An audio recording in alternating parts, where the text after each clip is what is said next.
Islam itself comes as witness.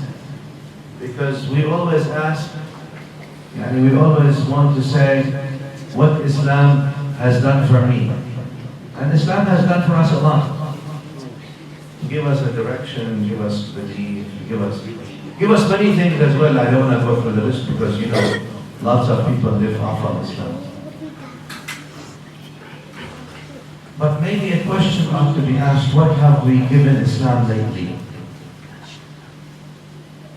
This Islam that we say is our deen. What have we really selflessly given this deen? That we can go on the day of judgment and say, Ya Allah, we took a lot from your deen, but we gave just this or these things. Why do you think Allah says to the mother of Musa, Bismillah ar-Rahman ar-Rahim, وَأَوْحَيْنَا إِلَىٰ Musa أَنْ أَرْضِعِيهِ, which means we gave wahi to the mother of Musa, breastfeed him, when Musa a.s. was born. Why does Allah give special wahi to the mother of Musa to breastfeed Musa? Isn't that a natural instinct that Allah Ta'ala created in every mother to breastfeed her child anyway? Why does that require special wahi?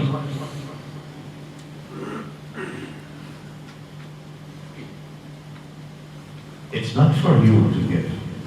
It's for him to take. What is he taking? What is Musa taking from this? Not just about you. The mother gets something by breastfeeding. But this is not about you, or mother of Musa. This is about Musa as well. He needs to take.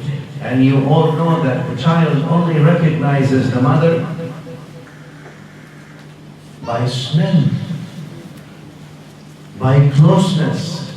How will Musa recognize his mother if she's going to throw him in the river right away without her breastfeeding him? The breastfeeding was not as much for the mother of Musa here. The breastfeeding was more for Musa, so eventually he knows who his mother is, who he took from, so he can return to her, so he can reject all other breastfeeding, because he knows the smell of his mother. So he returns to his mother. That's the relationship of give and take.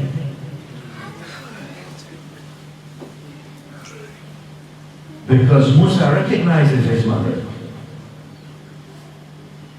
There's give and take relationship here. The Quran recognizes those who strive in its path. Islam recognizes those who strive in its path.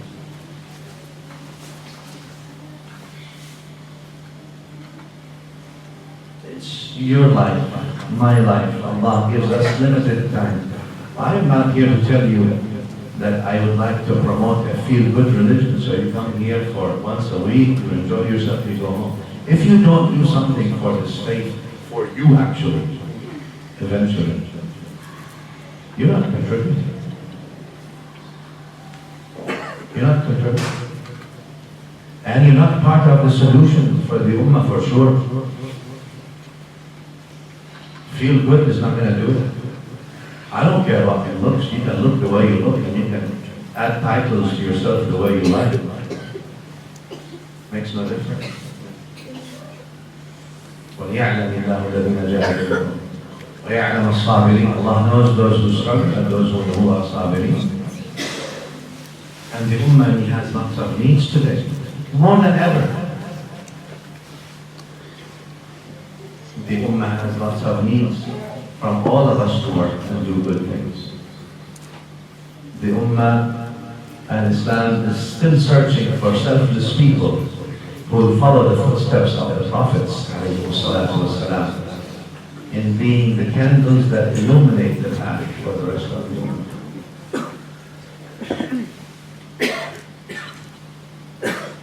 Those who will actually live. So while we are enjoying these majalis, alhamdulillah, may Allah Ta'ala bless them and increase them and give us from their barakah and allow us for that barakah to nourish our souls So we can stand and follow the lines of the Anbiya alayhi salatu wasalam of walking, not just being spectators, of having that relationship with the Quran al-Azim, with the Nabi Akram sallallahu alayhi wa sallam, to have a mission in life, not to live like other things.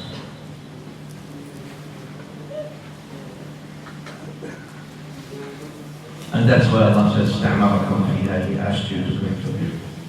So I'm asking myself and you to contribute. I'm not asking you to contribute money. Money is the last thing I'll ever ask you, if I ever ask you. I'm asking you to contribute some of your life for the sake of this deen. Actually for your sake, it's not for the sake of the deen. Deen doesn't really need you or need me. We need that deen. We live through the deen. Deen doesn't need us. The deen is the deen of Allah. You use and abuse this deen, there'll be prices to pay. And if you don't feel you're paying, then you're the first victim of your own abuse. You betray your own judge. But for us as an ummah to grow, we have to see what the objective of the ummah is. What is needed? What can we do? Where do we need to step?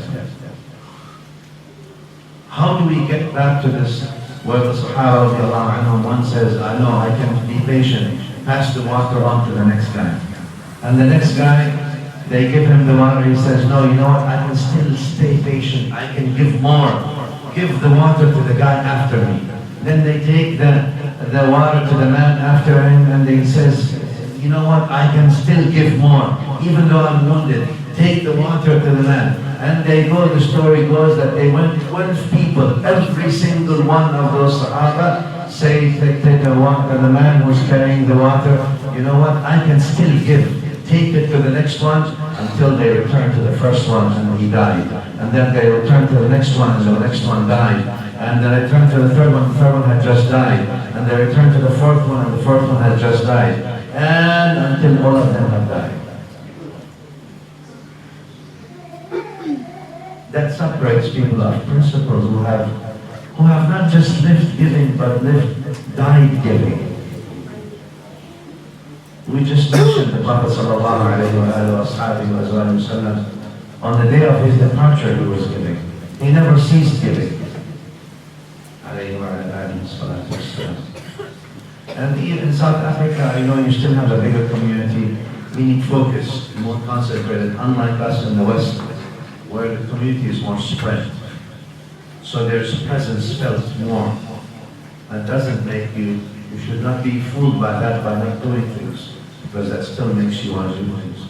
And you should. Where is the role that I should do, and where can I give? Namelessly, facelessly, don't worry about that. Once people seek these things, you know, that people are nameless and faceless, Allah knows their names, and Allah knows their faces. And the Malaika know their names. And the angels know their faces. Of course. And Malaika know the names of the good people and they know the faces of the good people. Allah tells us that in Sahih Bukhari, Hadith, others. And Nabi sallallahu alayhi wa sallam says that when Allah loves someone, He calls on to Jibreel. He says, Ya Jibreel, inni uhibbu fila fulana fa'ahibbahu. Oh Jibreel, I love so and so, so love him. And Jibreel then fayunadi, Jibreel calls everyone in heavens. Yani all the malaika of heavens. And he tells them, Allah loves so and so, so love him. فَيُحِبُّهُ أَهْلُ السَّمَاءِ. All the people in the heavens love him. وَيُوضَعُ لَهُ الْقَبُولُ فِي الْأَرْضِ. الْمَحَبَّةَ الْقَبُولُ. But the people on earth also accept him. Or earth accepts him. And that's why Allah says, when on the people of Pharaoh, that's why earth and heavens did not cry on the family of Pharaoh when they died. As if earth and heavens were waiting to get rid of them. I don't want to see them anymore. They didn't cry. The contrapositive meaning is what? That earth and heavens cry on the awliya of Allah when they leave. on those who do good. إن الملائكة الحديث صحيح تصلي على معلم الناس الخير. الملائكة themselves, they make salah on those who lead people to good. They lead people to good. Al-Malaika makes salah on them. Al-Malaika, angels themselves make salah on those who lead people. And leading means not spectating. Leading is lead by example. Now you have an opportunity, inshallah, Allah Ta'ala gives us an opportunity to be of those يستمعون الخير فيتبعون أحسنه. And those who realize that أشهد أن لا إله إلا الله وأشهد أن محمدا رسول الله صلى الله عليه وعلى آله وسلم is not just a word, but it's actually a pledge that you give every single day before Allah. And we have lots of pledges to answer for to Allah Azza wa Jalla. You've pledged so many times أشهد أن لا إله إلا الله. We have to answer for these things.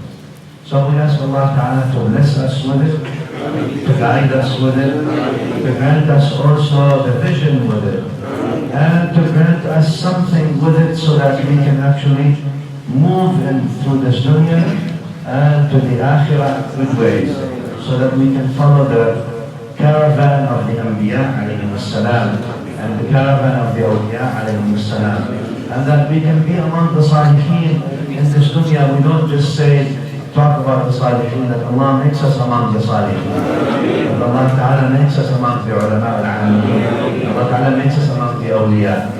There is a lot of work. Every region in this world has its different work, but work doesn't stop. And it stops only when you die. That's when work stops. But before you die, work doesn't stop. And that's what we learn from all the Sahaba radiallahu anhu. I ask Allah Azza wa Jalla to bless every single one of you in this majlis, and your families, and your children, and your grandchildren, and your parents, and your grandparents, and collect them all together, and all of us together under the banner of Rasulullah sallallahu alayhi wa sallam fi dunya wal akhirah.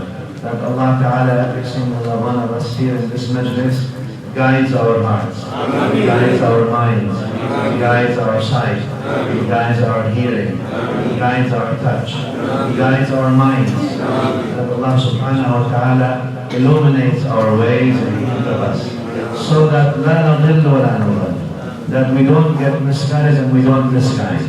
And that Allah Ta'ala makes us hadina mahdiyin, guiding, and that we guided and guiding, and rahimin marhumin. That Allah makes us also filled with mercy and merciful. Allah Subhanahu wa Ta'ala, every one of us who has any needs, grant it to us, Ya Rabbal Alameen.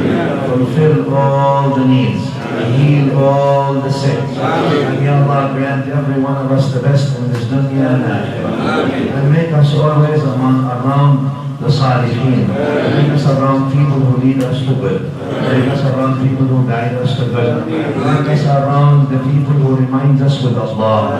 Make us around the people who remind us with Rasulullah sallallahu alayhi wa sallam. وكل منا على نيته تقبل الله منا ومنكم بسر اسرار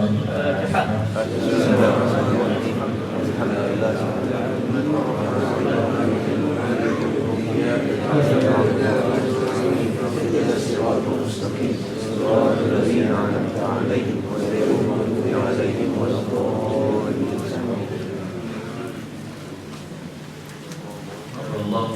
جزاكم الله خيرا وجزاكم إن شاء الله من الله سبحانه وتعالى accept إن شاء الله. Just a little bit of a reminder before some of the